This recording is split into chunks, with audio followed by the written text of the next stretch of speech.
This is not a kitchen. This is a crime scene. In a high-security evidence locker, you expect blood-stained clothes or shattered weapons. Instead, here in the ruins of Mohenjo-Daro, investigators find charred seeds, broken clay bangles, and microscopic starch trapped in 5,000-year-old teeth. The Indus Valley didn't rule with swords, it ruled with calories. And if that system failed, an entire civilization collapsed. Most historians hunt for crowns and conquerors, but to understand the Bronze Age's greatest mystery, we are performing an autopsy on its calories. In the cities of the Harappans, power wasn't shouted through golden monuments or sprawling palaces. It was whispered through the terrifying efficiency of a bowl of steamed grain. This wasn't just dinner. It was a standardized, measured, and clinically distributed fuel for a human machine. It was a supply chain so stable it survived for centuries without a visible army. What killed this civilization may not have been a bloody invasion, but a glitch in this very menu. To understand how these people lived and why they eventually vanished, we must treat this bowl of millet and pulses as forensic evidence. Today, we are analyzing this historical menu as an autopsy of power.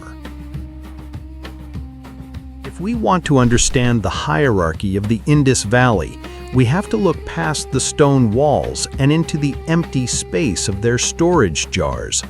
Unlike the Egyptians or the Mesopotamians who built towering pyramids and ziggurats to house their egos, the Harappans built granaries, massive air-cooled brick-lined structures that sat at the highest points of their cities.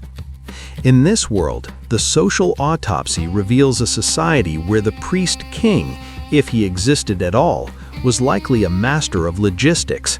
As archaeologist Gregory Possehl argued, this was a civilization defined by extraordinary organization. Imagine a city of 40,000 people like Mohenjo-Daro waking up. There is no money here, at least not as we define it. Instead, there is grain. It is the currency of the state. To pay your taxes, you don't hand over a coin, you hand over a basket of barley or millet. To receive your wages, you stand in line at the state-run distribution center.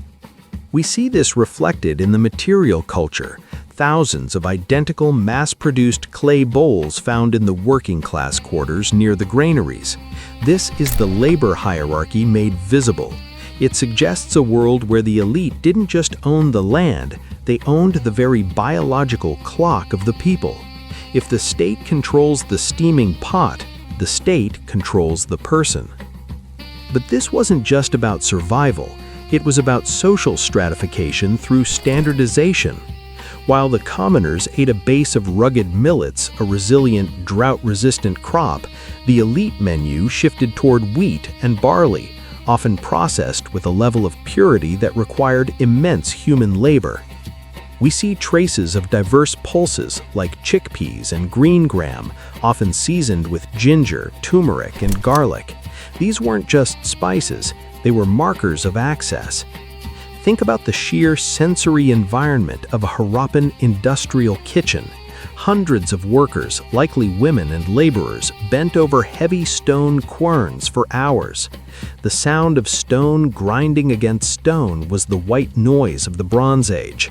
They weren't just cooking, they were reinforcing a political signal. We are a city of order. We are a city of predictability. As historian Rita Wright notes in her work on the Indus labor systems, the uniformity of their crafts extended to their calories. This was controlled excess as authority. The elite didn't need to eat 10 times more than the poor. They demonstrated power by eating food that was 10 times more difficult to prepare. Every clean, grit-free grain in an elite bowl represented 100 hours of invisible servitude. This was a civilization that valued the collective machine above all else. But every machine has a fuel grade. The higher your status, the more refined your fuel. This brings us to a chilling realization. The Harappans achieved a level of social stability that lasted 700 years by turning food into a form of management. But when you build a society on the terrifying efficiency of a single supply chain, you are only as strong as your last harvest. The moment the monsoons shifted and the riverbeds dried up, this perfect machine didn't just slow down, it broke. To understand the weight of this history, I have to step out of the archives and into the physical reality of the Harappan kitchen. I am standing before a massive, heavy stone quern, a saddle-shaped slab of volcanic rock, and a pile of raw, unrefined millet and chickpeas.